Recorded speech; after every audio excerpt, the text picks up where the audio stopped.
Mass market publications have long known that, well, the mass market is basically dead. What advertisers really want these days are narrowly tailored audiences with very specific interests. Now, newspapers are increasingly turning to so-called content verticals as a way to restore the business. First, there was Score, then Capital, now comes Crux, the latest niche news site out of Morrissey Boulevard. Just as Score and Capital are geared to sports and political junkies, the Boston Globe is hoping Crux will become the destination for all things Catholic.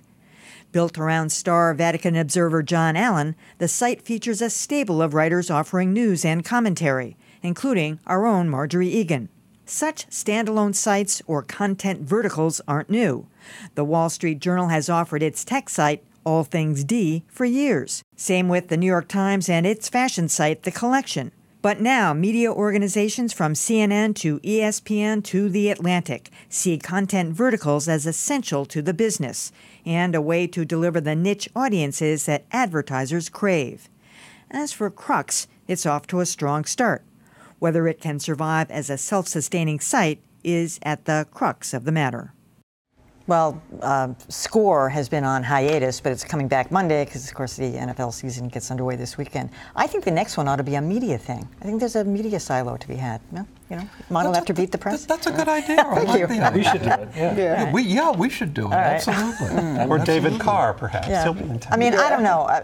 I guess I'm a little surprised about Crux because I read it today. It's very well done. It looks great, and there's good content on it. But I don't know. People really want to, taste that stuff every day. Well, what I find really interesting about Crux is that, unlike most verticals, it's not designed to drive traffic to the Globe. It's a completely different thing aimed at the entire English-speaking world. And the quality is very good. I've been impressed with it as well.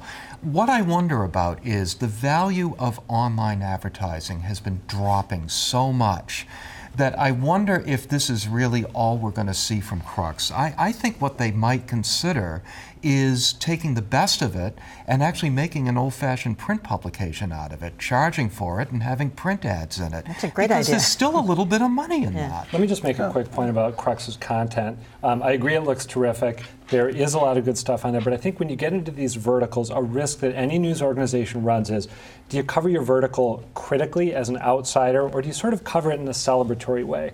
And John Allen, who has an incredible resume and has done a ton of good work from the Vatican, I was looking on Crux to see if he'd written anything about one of the big stories involving Catholicism in America today, which is this tension between American nuns and the Vatican, which investigated them for being insufficiently Orthodox. By way of disclosure, I have an aunt who's a nun who was investigated. This is a huge story. And I don't know that John Allen has written about it. He didn't even write about it in a section where he was talking about the Pope and women and questions the Pope needs to answer. It took Marjorie Egan, as far as I could tell from my search, to join Crux and write a column saying, hey, there's some conflicts here between what the Pope has been saying and what he's doing with American nuns. So I want to see how boosterish they're going to be or how critical they're going to be, how they're going to strike that balance. Well, see, that's the heart of the matter. We've been spending all these years saying we need a new business model. We need a new business model. Well, now it's dawned on me. This is the business model. You call those people that have a very specific interest in one area, and you provide that material and you work them over. And they have interest enough to support that financially because they'd like to see it.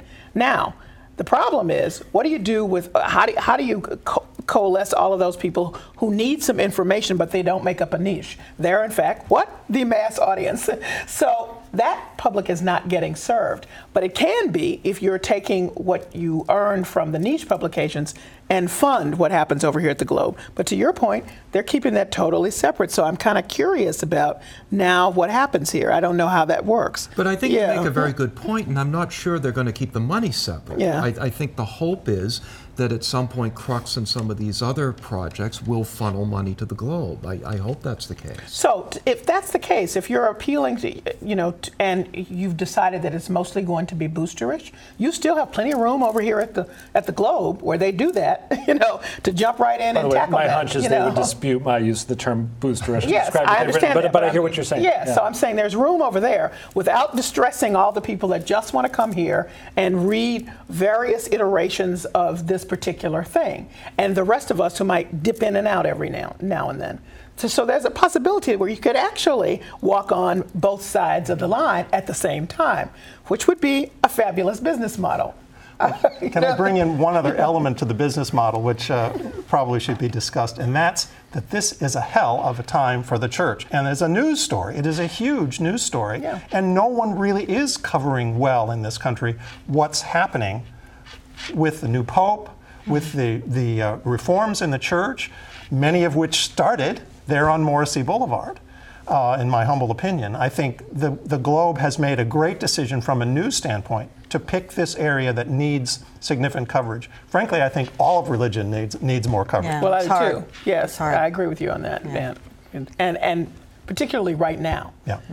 as we find all of our politics in the Journalists middle are of the loath crosswords. to be critical of religion because you start questioning some of the basic tenets, and then you're into a pile of muck. That's true. You can also get the same dynamic with politics. You know, if you want access, you're covering as an insider. You sort of report on the jockeying, but you don't hit critically or skeptically.